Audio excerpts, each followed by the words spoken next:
Hey guys, Caleb Thornton here, back with another video, and here we're looking at some pudding keycaps. The ones today are from Saba Keys, which is a newer company, but they definitely bring some high quality keycaps to the market and maybe an option to consider even over some of the more popular ones like HyperX and HK Gaming. So in today's video, we'll take a look at them in specific, of course, but also compare them to those options to see how they stack up. Pulling them out of the box, you're gonna see it's all nicely set on a tray, which can be reused, which is kind of cool. So if you're pulling off an old keycap set, you can just go ahead and stick it right back on and reuse the tray and put it back in the box. But you're gonna get 104 keys included, set in an ANSI layout, and along with that you are gonna get a plastic keycap puller. As far as colorways, there is a lot of different options on their website, and if you do have a micro center near you, they actually are available in those too, so that's kind of a nice option.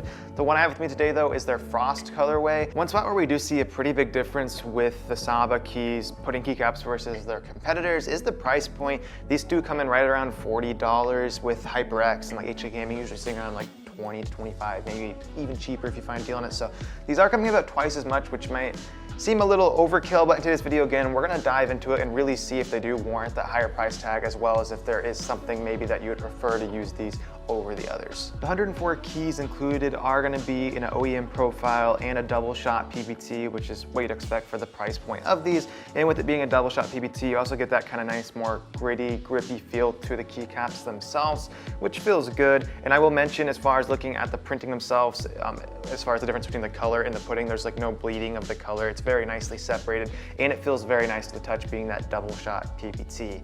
If this is something that bothers you, this is something I kind of didn't point out in my other pudding keycap videos, is wherever there's a circle, like an O or an A, you know, something where it actually have a closed circle, I'll show some close-ups on this, it's gonna have a little gap there. I don't know why that is, but it's something with the manufacturing process where it does not allow them to have that full circle of it being closed in. I know to some people that bothers them. To me personally, I don't even really notice it, but I just wanna point it out in case that's something that you personally would not like. All right, so after pulling all the keycaps out and going through them thoroughly and putting them on the board itself, I didn't really notice anything wrong with it besides on my spacebar, like towards the edge of it, which you guys will see in the B-roll, of course. There is like a little bit of an edge where maybe, I don't know, the molding itself did not get together or adhere properly.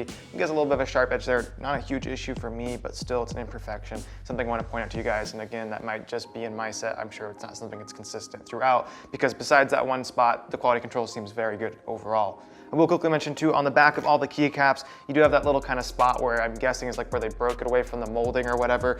I find that on every single pudding keycap set I've looked at, so it's the same across the board. Just want to point out to let you guys know that that is the same, and you will find that on these as well. One of the main distinct features of a pudding keycap is of course that frosted side, which gives you that diffused light coming through.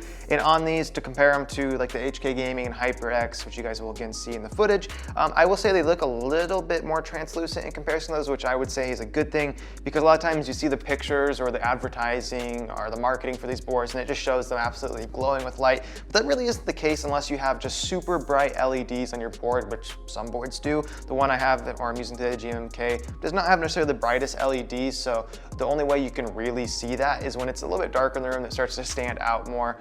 So just realize that going into it, yeah, they do make a cool look, but you're not really not gonna get that super glowing effect unless you have really bright LEDs or the room's just a bit darker in general. But overall, having these, I think what seems to be a little bit more translucent versus the competition, I think is a good thing. So wrapping the video up here on the Saba Keys pudding keycaps, overall, I definitely like them a lot, and I think they're a high quality keycap. Only had one real issue with them, was that just on my space bar, a little imperfection there. Not a huge deal, and I'm sure that's probably just with my copy, because overall the quality control seems to be very good across all the keycaps.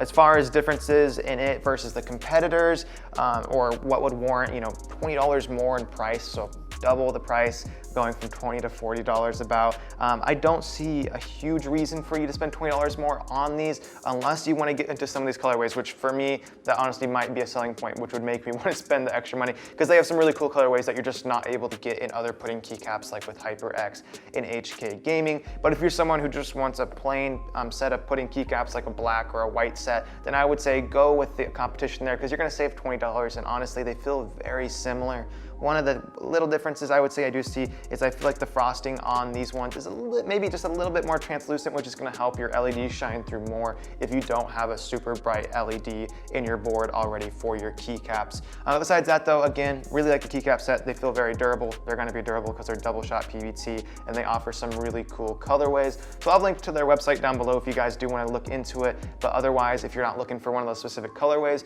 I would probably say it's better to save the $20 and go with something like a HyperX or HK Gaming option. Thank you guys for watching the video. If you found it helpful or informative, please hit that like button for me and leave a comment if you have any suggestions for something you'd like to see me add in my review of keycaps in the future, because I like to know what you guys like. And if you can let me know in the comments below, it'd be very helpful for me as well. But I'll see you guys in the next one.